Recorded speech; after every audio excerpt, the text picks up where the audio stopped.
Hey guys, and welcome to part 3 of Let's Play Spider-Man Web of Shadows on the Nintendo DS.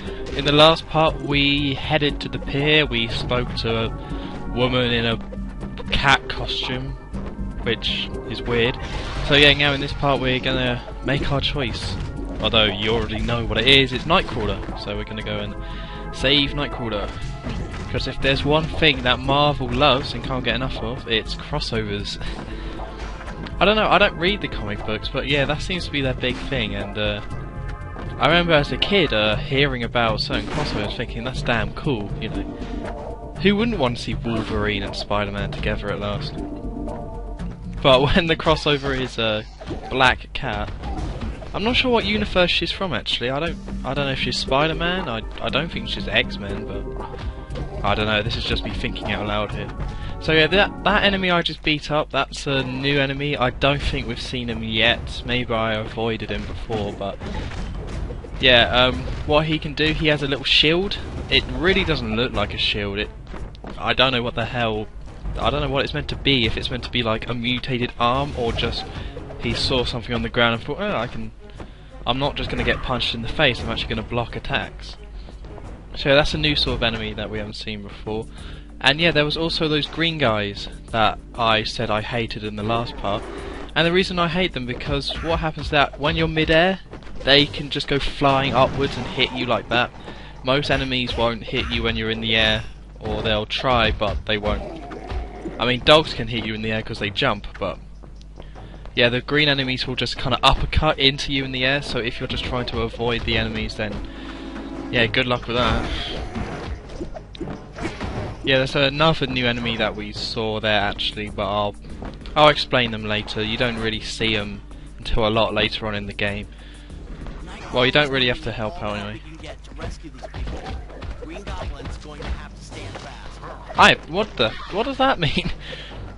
Is that an American phrase? Stand fast? Maybe that's just me not knowing, but I have no idea what stand fast means. Does that mean he has to just deal with it, or stand fast? I mean, what? Is it meant to be that you've fallen over and you have to get up quick? I don't even know. So yeah, because I made my choice out at Nightcrawler, and apparently Nightcrawler is trying to save civilians from themselves and the zombies as well. The weird purple dogs and zombies. So yeah, this whole bit is going to just be me. To do that, all you have to do is beat up people. There's no like, you know, it's not like there's 1 out of 20, you know, you have to save a certain amount of people or anything like that. As you beat up, you know, enemies that spawn, Nightcrawler will show up. Hold off these symbiotes while I teleport the innocents away from here, yeah? That is a terrible accent. That's awful. That guy's clearly American. Sorry, but I mean, even Nightcrawler in the X-Men 2 had a better accent, and his accent wasn't good. Oh god. Oh well, it's bad voice acting. Everyone enjoys bad voice acting. There's two different sorts of bad voice acting. There's voice acting which is just enjoyable to hear cause it's bad, which is also called the Resident Evil voice acting. And then there's bad voice acting that is just too bad, or it's either too bad or not bad enough, so it sounds terrible and you don't enjoy hearing it. And I don't have an example of that actually, really. I'm sure there's lots of games I've played where the voice acting has just been bad and not funny, but so yeah, these guys start doing this move called block, which is I'm glad they learned that move because they haven't been doing it really.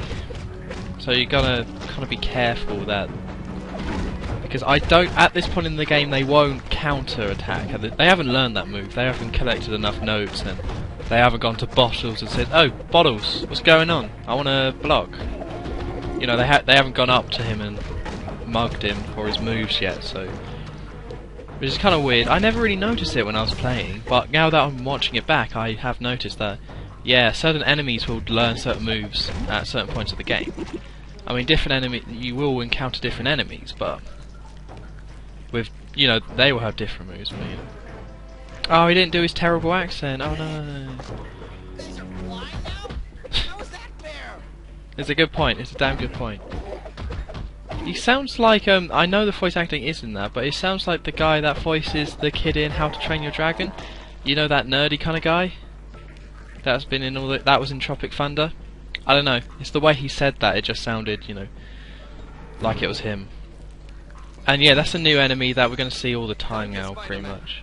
I could not have done it without you. Okay. In fact, sweet.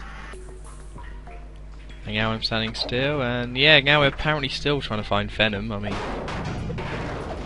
I don't know what Spider-Man's plan is, but apparently we can just go off and help someone and stop, you know. Venom's not doing any harm. Leave him alone. So yeah, we have to head back to the pier. There's no real reason. Pretty much, yeah, the story is just like, you have to find Venom.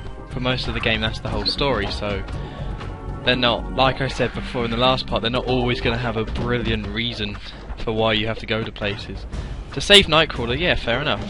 To save Green Goblin, why not? But we're just searching, apparently. But yeah, if you were wondering, I think I may be wrong, I'm pretty sure I'm not, although I could easily be wrong. I think Green Goblin's mission is that you have to help him set off some bombs to basically blow up the, you know, the Venom guys. That's pretty much what you have to do.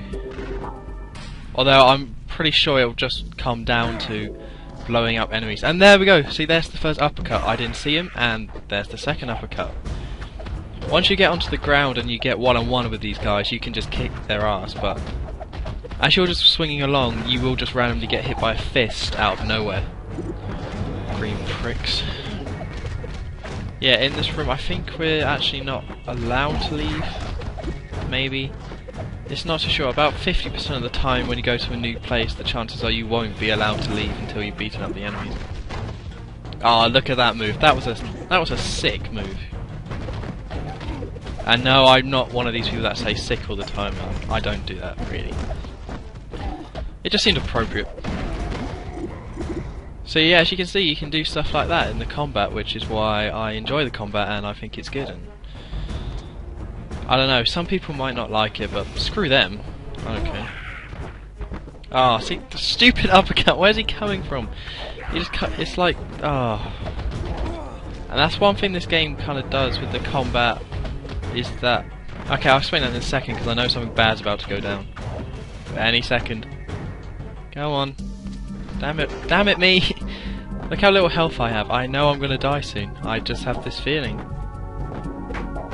Oh, damn it me! Anyway, yeah, that's one of the things about the combat in this game, is that when someone does an attack move, you hitting them at all will hurt you. But what I mean by that is that when someone like is uppercutting like that, the whole time he's uppercutting and the whole time he comes down, he can hurt you. So it won't just be a punch and if you go out the way, great. It'll be the whole time. So I'm not sure if I'm explaining this properly, but you're going to see it in certain bosses.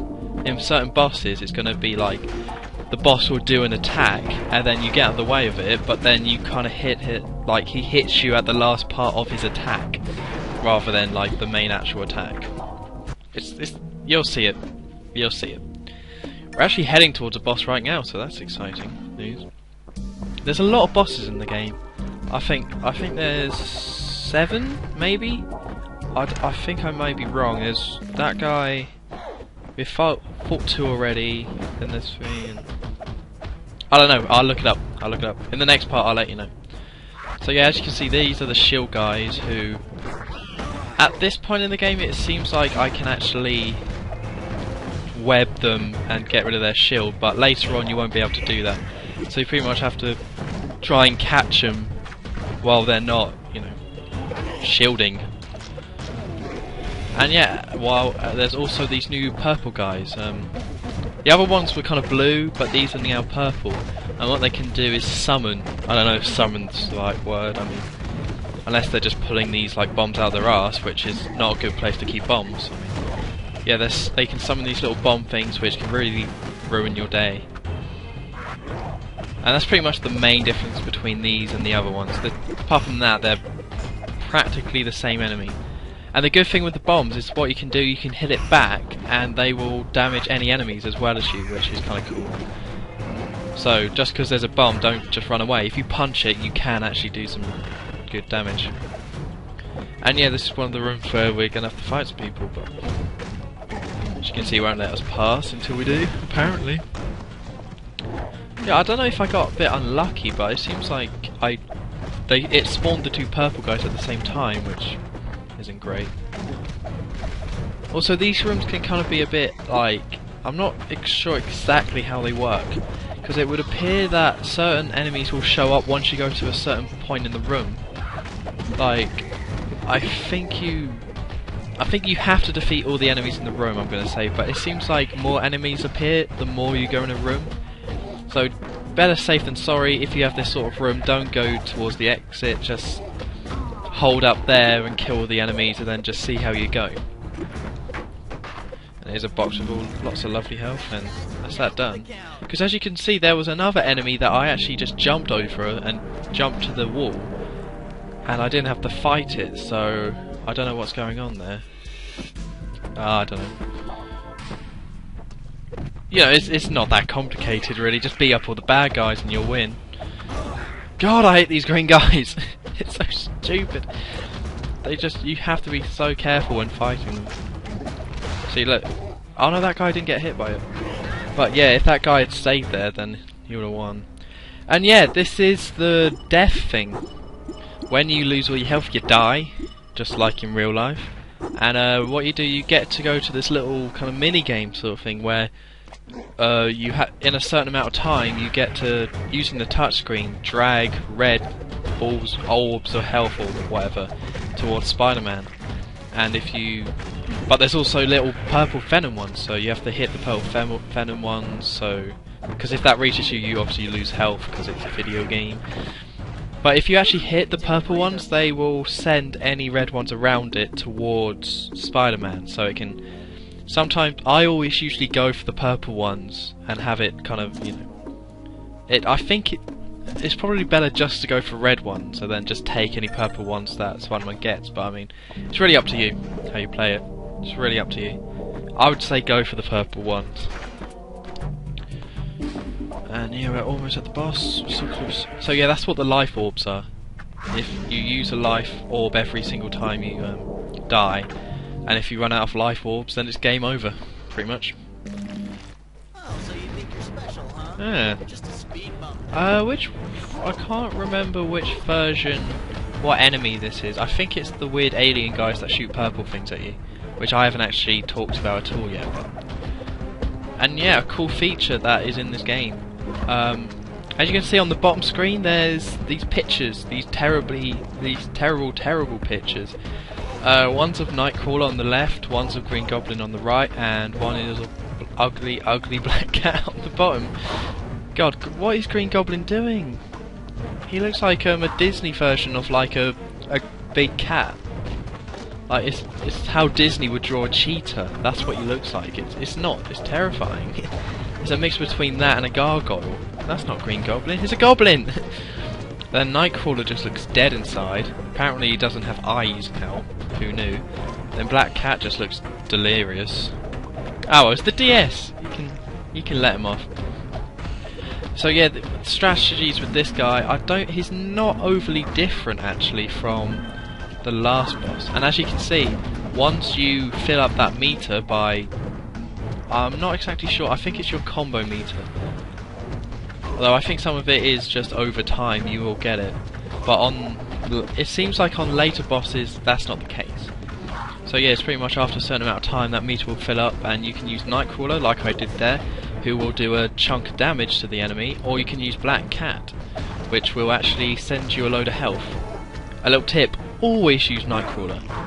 Like, the amount of damage done by Nightcrawler is so much more than the damage you could do with the amount of health Black Cat gives you. It's really not always do Nightcrawler. It's so much better. But yeah, as you can see, another tactic I'm using, because he's a lot more vicious, he will just jump out at you.